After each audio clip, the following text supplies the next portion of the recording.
submission. Bro, he's got a crushing squeeze. Well, it's different, bro. To that. It's different. Yeah, he strangled me. And the way he did it, I think he Moicano filled in last minute to fight Islam and got caught with the same choke. Mm-hmm. It's kind of like a Darce choke, but he locks it forearm. Yeah. He doesn't go to the bicep. I know. And the squeeze is different. He's pulling to his chest. It's not like a angle squeeze. It's different. So the defense is different. When I got my legs out and tried to walk around, he hooked my leg, but like the squeeze is completely different. Completely different. You know, you belly down and kind of get some space to breathe. You can't the way he does it. Craig Jones broke it down. It's like a front choke, almost like a squeeze to your chest. It's not an angle that you use for a normal Darce choke. I know. I was shocked the first time I saw him do it. I was like, maybe he just like couldn't cinch up the bicep. And then I saw him do it a second time. I was like, no, this guy's trying to do it that way. He grabs right here. Right? Yeah. And Craig Jones pulls did to an his awesome chest. breakdown of it on YouTube where it explains why it's effective and what's so good about it. And when he gets the grip locked in, like it's complete, immediate blood shutdown. You know, usually you feel it slowly fading away. It was like right away. Wow, so that dude's got a back. Like the whole started drive-through movie on. The darkness started coming in like as soon as he got the grip. Really? Yeah. He's so fucking strong, man. There's like something.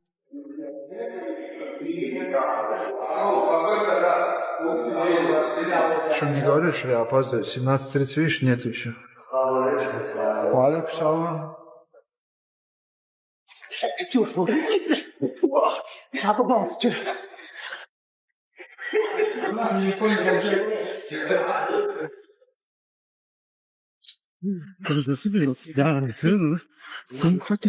Таир, бала, ну что за дела же? Уая, Таир, эй!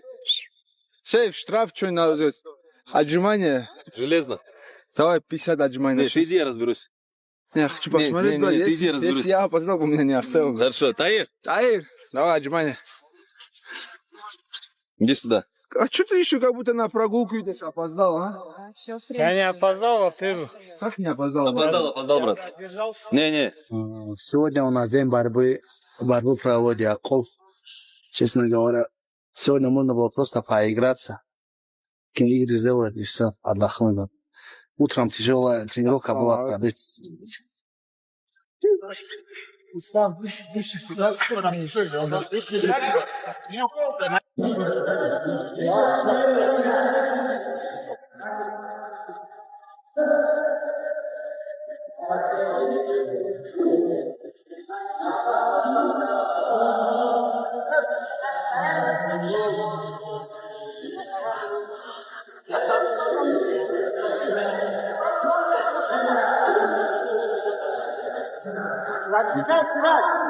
Расслабься.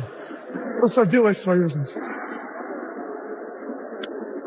Нет, скинь руку. Есть. 1-0.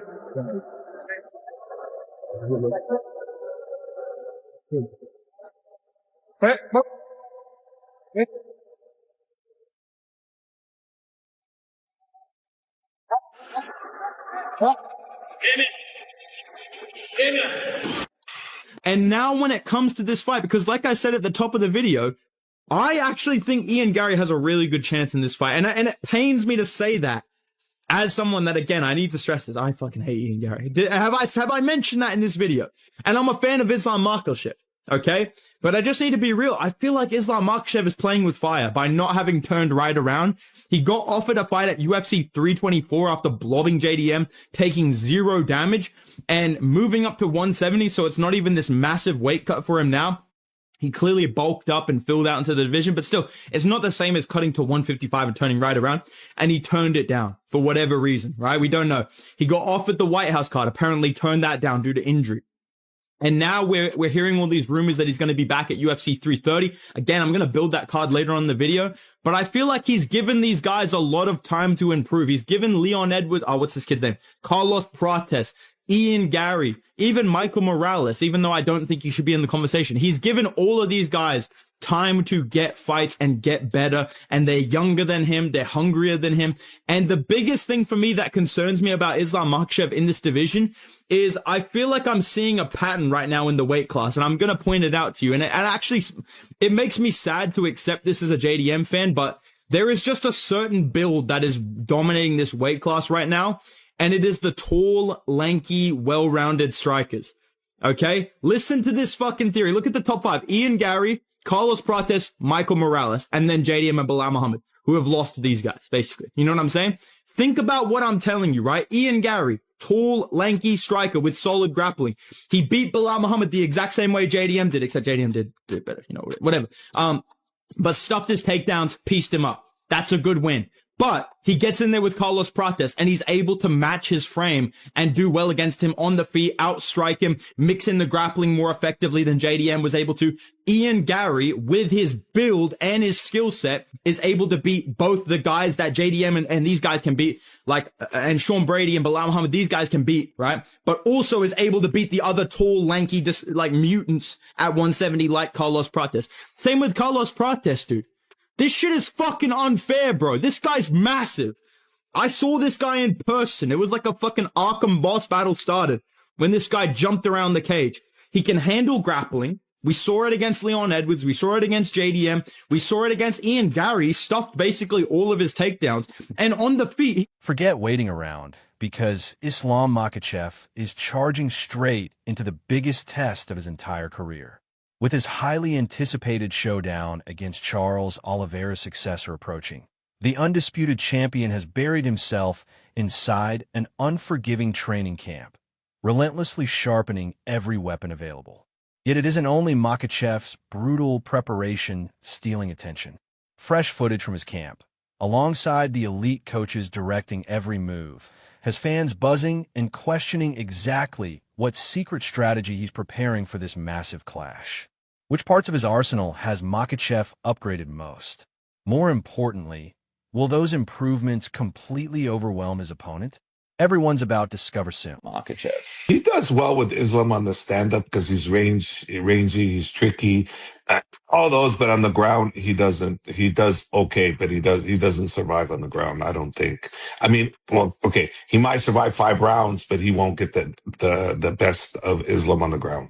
That I'm 100% sure about that. On the stand-up, he's pretty tricky. So one punch can change everything on that. One kick, one punch, one knee, you know, so that's a different story. But on the ground, I don't see him dominating. I see him surviving possibly. So yeah, I could see that. And then the takedown defense that he has is decent, but not great enough to stop Islam from taking him down. But again, you know, sometimes we'll go in there and we'll decide that we're going to do this with Islam. And next thing you know, next round we'll say, okay, take him down now. Or next thing you know, next round we'll go stand up because he's that good. Announce Islam versus Ian Gary. My initial take on this was, oh man, who's going to beat Islam? You need a guy that has that one-shot knockout power who's going to catch him. Nobody's beating Islam by decision. But in what we've seen this year with Strickland, Hamzat, Justin, Ilya, all these crazy upsets, buddy, I'm not counting Ian out. I'm not counting him out. No way. No. Ian Machado Gary, I mean, he's talented as all fuck. I'm not one of those guys who's just going to jump on Islam and glaze him. Like hell no. That's a great fight. You have the 170 pulled up. When you and I have spoken about Islam Makhachev versus Ian Machado Gary, what do you make of that matchup? That's a great fight. Look, it's a great fight. Ian Gary for a long time has been saying that, you know, he is the future. Obviously, it's his nickname. Like, he sees himself as being there with the belt. He's visualized it, but now he's got Makhachev in the division. And I mean, Makhachev's got the kryptonite for every single person in the division. No matter where the fight goes, he's got the skills to challenge you and to cause you issues. Like, of course, since Ian Gary's, you know, been spending time in Brazil, been working on his jiu-jitsu, he's going to be far more confident in his ground game. But at the same time, like, I don't know if you're going to be able to replicate what Islam Makhachev can do to you. I think you would have to be in the wrestling room in Dagestan to really feel that kind of pressure. And what you got to remember is, like, that room right now, we keep signing a bunch of guys from Khabib's team. They're all like cookie cutter versions of each other. They're all lethal. They've all got great wrestling. They've all got that pressure style with good punching and kicking now. You know what I mean? Like, there's a really elite level in that gym. and Makhachev's at the top of that pile. Like, everybody in that gym is working towards where he is, and everybody in that gym's a killer. Like, I just don't know if you're going to be able to find the same kind of look that you're going to need to be able to deal with Makhachev. And I think now he's moved up to welterweight. I just think... Believe it or not, Islam Makhachev never forgets who truly shaped his incredible rise. Whenever he reflects on the biggest influences behind his success, Khabib Nurmagomedov always tops the list. For Makhachev, everything goes far beyond championship belts and unforgettable victories inside the octagon, centering instead on their lifelong bond. He remembers they grew up only a few hundred meters apart, constantly training side by side from an early age. Even now, Makhachev proudly considers Khabib his lifelong idol, despite their age difference and Khabib's remarkable accomplishments throughout the sport. Это зачастую здесь и как. Сначала подерешься, и потом уже сдружишься. Не, Хаиб был у нас как до сих пор старший в зале. Ну, на тот период для меня он был старше. У нас разницы нету 1 день или 2 дня, или он чемпион, или не чемпион. Он был просто старшим, который показывал нам огромный пример. Мы с ним и в школе тренировались. Как ты сказал, мы между собой не дрались, но вместе на разборки ходили там за школу, за кого-то там. И вот так мы рядом жили до того, как я попаду в Абдулманап. У нас дом, наверное, между собой где-то 300-400 метров находился. Я уже его тогда знал. С Хайбом вот так с первого дня у нас были. Everyone thinks Islam Makhachev has already conquered everything, but apparently that still isn't enough. After reaching the absolute pinnacle of his MMA career, he insists his ambition refuses to fade. While many fans believe titles, fame, or wealth power his relentless mindset, Makhachev says the real motivation comes from something far deeper. From the unique atmosphere inside his training camp to the overwhelming pride he derives from pushing himself beyond every limit and achieving greatness. Makhachev has explained the hidden reasons driving his ambition. Instead of merely defending a title, he's determined to continually perform at his best, always remaining atop his game. На первой строчке. Знаете как, это я же всю жизнь этим занимаюсь. И мне просто нравится находиться с командой. Вот сейчас приехали на сборы 30 человек. Вот эта атмосфера, она по-любому и в городе не бывает. Вот эти большинство воспоминаний, то, что у меня есть от сборов, это вот когда мы толпой где-то собирались на какой-то базе, вот тренировались. У меня есть много других тоже воспоминаний, но это почти все связано с тренировочными сборами где-то с командой. Ну, вот этого я не хочу терять. И мне это до сих пор нравится. Мне нравится, когда я нахожусь в форме. Мне вот не нравится, когда я бываю не в форме. Где-то что-то болит, где-то что-то неохота, утром вставать неохота. Ну вот, когда ты в форме, не знаю, не могу, наверное, объяснить человеку, кто не... So, was Islam Makhachev finally rattled by Ian Gary's non-stop trash talk? Not exactly. The champion responded, but made it crystal clear he has absolutely no interest in playing childish verbal games. According to Makhachev, he only addressed the rumors because staying silent would have let the speculation spiral even further. He firmly stated there were no injuries preventing him from competing and revealed that no official contract offer had been presented at the time. Although Makhachev admitted he does have a hand injury requiring future surgery, he confidently assured everyone it won't affect his career, completely shutting down the growing concerns. И жестко, и резко, точнее. Цитату в пример приводить не буду, но ты сам понял, наверное, о чем речь. Вот почему ты решил ему ответить не в таком же стиле, а по-спортивному? Ну, что-то уже, когда ты молчишь, а они болтают, и люди начинают им верить просто в интернете, я думаю. Травма, они уже обо мне переживают, но... Это так не бывает в UFC. Ты захотел, и ты дерешься на следующем турнире. Прими там бой, я приму, но нет уже контракта. Как я приму? Что я приму вообще? Я им так и ответил. Отправьте контракт, я принимаю любой бой. У меня нет никаких травм. У меня есть старая травма руки, но это после завершения моей карьеры я ее буду оперировать. Но сейчас это не причина, что бои какие-то срывались. Я готов, отправляйте контракт. Вот я сегодня на сборах. Я думаю, в июле. Just when a hype around Ian Gary refused to slow down, Islam Makhachev completely poured cold water on it. Taking his breakdown even further, Makhachev explained exactly why he doesn't view Gary as a truly credible threat. He pointed to Gary's fight against Shavkat Rakhmonov, arguing that Gary still hasn't shown he can seriously trouble elite opponents with his striking. Makhachev admitted Gary successfully targeted what looked like a weakness, but Rakhmonov eventually adjusted, recovered, and finished the fight. In Makhachev's opinion, that performance proved Gary still has plenty left to demonstrate before earning real respect. Despite tempting offers pouring in from the wrestling and grappling world, Islam Makhachev isn't chasing every flashy opportunity. Unlike certain champions eagerly jumping into crossover matchups, Makhachev remains completely locked onto his MMA journey. With a demanding schedule filled with championship fights and grueling training camps, he believes splitting his focus would make absolutely no sense. The champion also insisted that bigger paychecks won't influence his decision whatsoever.